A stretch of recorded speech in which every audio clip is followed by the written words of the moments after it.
like I did.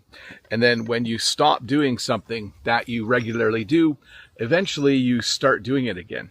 So in this English lesson, I'm going to teach you 10 different phrases we use to describe that situation. I know it's kind of unique, but not really. I mean, a lot of us take breaks for various reasons, and then a lot of us have to stop doing what we regularly do. Maybe you stop going to work, or you stop playing a certain sport.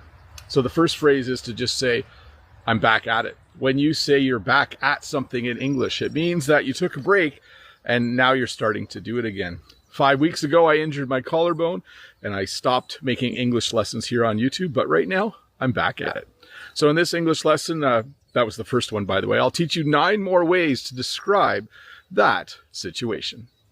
So I'm sure many of you, all of you who are learning English, have had this situation happen to you.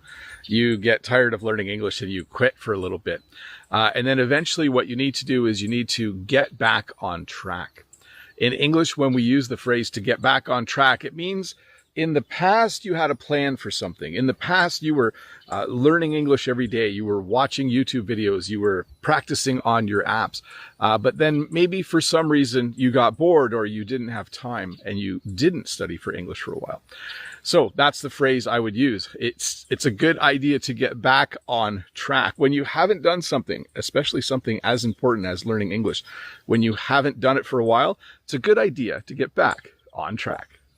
Now, I'm not sure where this next phrase came from, but it reminds me of someone swinging a hammer, and it's the phrase to get back in the swing of things.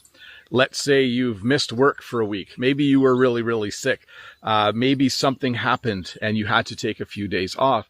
When you get back to work, you aren't as efficient or as fast as when you left. Most likely. Maybe you are, but most people would need to get back in the swing of things. When you're back in the swing of things, it means everything's going smoothly again.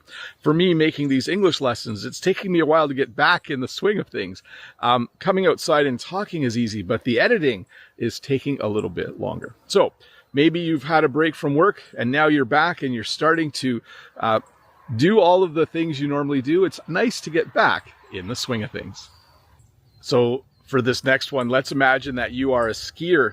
And as we all know, you can only ski in the winter. You can only ski when there's snow. So during the off season, you start to forget a little bit how to ski. And then when you start to ski again, you need to get back in the groove. Do you think this saying comes from a record player where the needle has to be in the groove on the record? Maybe it does. But when you need to get back in the groove, when you are back